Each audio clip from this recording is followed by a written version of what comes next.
Launching today and coming in at just $100 in the US is the Razer Kishi V3. Today in this video, I'll give you a full tour of the product. I'll also demonstrate how to use it on an Android phone, running both Steam Link and also Remote Play from Razer. There's now a PC streaming app called Razer Cortex that you can use to stream your games with native resolution or phone resolution directly to the device. This has built-in haptics and excellent controls, a lot of room for adjustment as well. In some cases, you can even use this with your phone case still installed. Now, I don't use this phone with a phone case. I run it nude because I like it this way. And I'm going to demonstrate to you how it all works. But first, I do want to cover some of the key features. So first of all, you have a full-sized controller. It's a split controller. So starting on the left-hand side here, we have our D-pad, analog stick, and some additional buttons that you can tell from context have additional features. On the right-hand side, X, Y, A, B, and our options button, as well as a power button, indicating also that this is where the device, you can do pass-through charging to your phone. There's also a headphone jack, pretty awesome in 2025. On the top right side, we have R1 and R2, L2 and L1, and then on the back, a couple of additional buttons. Okay, what you will not find on this is any kind of adaptive trigger, but I don't use those as much. I would imagine people who are using these controllers for shooter games like Call of Duty would probably appreciate to have those adaptive triggers. But with that being said, there are some additional models coming out. Now, Razer sent me this one, the Kishi, but there's also the V3 Pro and the V3 Pro XL that can support 11-inch tablets like an iPad Pro. I wish I'd gotten that one. But hey, you can always go out and buy it. It's $230, or rather $200 in the US, and the Kishi V3 Pro will be $150 in the US. All three of them are launching today. And also, just so you know, this is supportive of both Android and iPhone. So that extends to the tablets as well if you plug these into a tablet. Now, these little pads in here, these are removable. The box comes with two different sizes. They just call them A and B, but you can use them to adjust if you need to. And that's where you can find yourself, okay, I'm gonna keep my case on my phone instead of taking it off because I have the right padding to create the space that's necessary, etc. So, okay, now this is adaptable. See how it expands like that? This is the design that's been around for quite a while. And I think Razer have done a really good job of maintaining that, but also now increasing the overall size to make it more like a regular controller. So here with me is the standard Xbox One X controller. It's like the latest controller from Xbox. Very comfortable controller, but as you can tell, the size of the Kishi controller is actually bigger when it comes to like where your grip will go. And I think that's a great call on their part. The buttons are a little bit smaller over here, but they sound great and feel great as well. So what I'll show you now is someone do a sound test, and then we'll fire up some games on this phone here. So let's listen.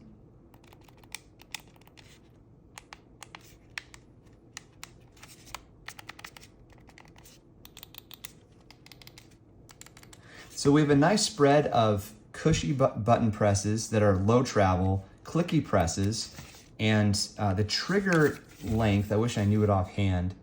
I'll try to get this going for you. It's not as much as a regular controller.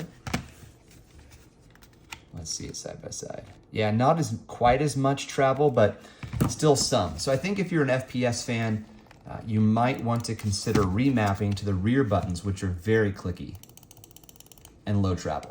Okay, let's fire it up. So on this phone here from Red Magic, this is the Red Magic Pro.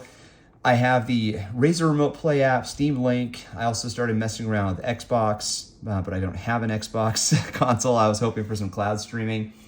And I also played some local games like Diablo Immortal and Call of Duty. So let's start with Steam Link. By the way, my network connection is Wi-Fi 6E. So it's a very good network. Everything is wireless except for my tower. It's plugged in. All right, let's try this again. There we go. Okay, now we're in business. Okay, so as far as what to play, I didn't even think ahead about what I have installed, so I got to use my memory here. Doom's probably installed. Let's give that one a shot. So what we're looking for, folks, is artifacting, any kind of lag, that kind of thing.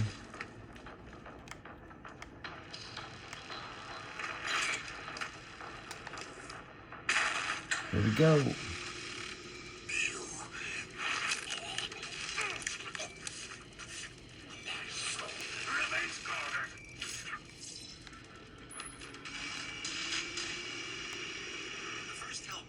I mean, think about this. You got your phone, you're on your couch, you want to play on your desktop, but you don't want to get up. So what do?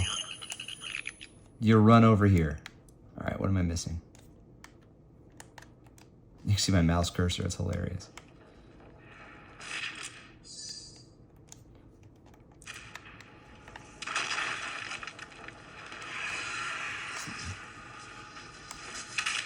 I mean, look at this. We're in high action. I mean, come on. No lag whatsoever. Controls are great.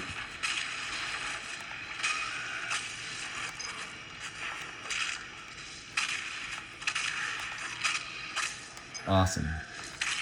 No noticeable lag. The play is great. Now I'd like to show you how the Kishi works with Razer's Remote Play. So on my host PC, I've installed the Razer Cortex application. Then you go into the Remote Play settings, which is still in beta, and that's where you install the hosting client. Once that's done, you come back here to the app, tap on your machine, do a simple pairing just like you would with Steam. Sorry, just typing in the code. All right, now they're paired. I'm going to launch. This is that remote play section of Cortex that I had mentioned. So you want to click on that, and then there'll be a little notice here that you don't have the client installed, so you can install it there. Then you pair, now you're off and running. By the way, you can also stream from your phone to your host if you wanted to, so it's bi-directional.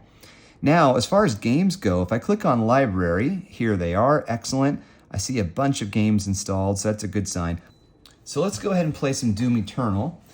This way we have a good side-to-side comparison between the two different services, one being Steam Link and the other being the Razer application, combination of Nexus and Cortex and that hosting client. I just heard some Windows sounds, I don't know why. So now while doing this, I've noticed that my host PC, the monitor turned off, which is different from how Steam did it. With Steam, the monitor continued to run. Okay, so I don't know if you noticed that, but first it thought I was playing with mouse and keyboard. Then when I pressed the button, it identified I had a controller connected and fired that up. Same thing, we are looking for lag, artifacting, and of course, we're looking for this thing to just rock.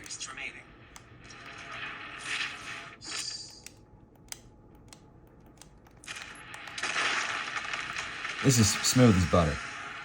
Let's blow this thing up. No gyroscopic. I thought this had a gyroscope in it. We're going to have to check settings. A gyroscope would be perfect.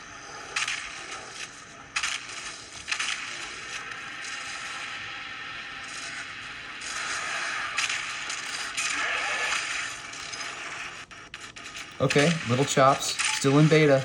Gotta give him some credit.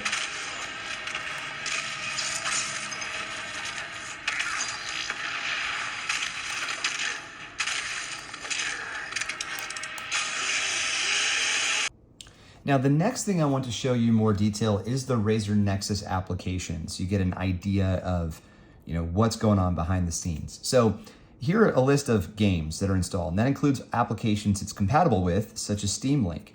And if I wanted to, I can also look at devices that are connected via remote play, and I can look at games that are popular. So there's a little bit of a mix between a storefront as well as a launcher.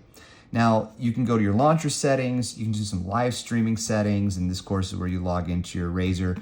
Now, this is where you can make some adjustments to your streaming options. Like I mentioned a little while ago, you can optimize for your device, which in this case is a high resolution of 2688 by 1216 with 120 hertz refresh, or I can just duplicate what my display is doing on my PC. Now, the reason my PC screen turned off when I was using the Razer streamer is that I had this mode set up for device optimized. So what this all amounts to is that you have a controller here that is very comfortable and easy to use, and it's effectively plug and play. There are some applications that you should install if you want to do the extra things like the streaming. And for my money, I think that's where it is you should be going. Playing games like Call of Duty and Diablo Immortal with a controller is also awesome on your phone. But then you're going to be using the phone's native hardware in greater amounts, and that will actually have a negative effect on your battery. Whereas streaming, it's pretty sweet. It doesn't really use as much energy, so you can get better battery life and still play your games and leverage your awesome desktop or perhaps a gaming laptop to play outside the house even, or just, upstairs or downstairs. It's pretty cool. All right, so that's the Kishi V3. I hope you found this helpful. We'll catch you on the next one. Cheers.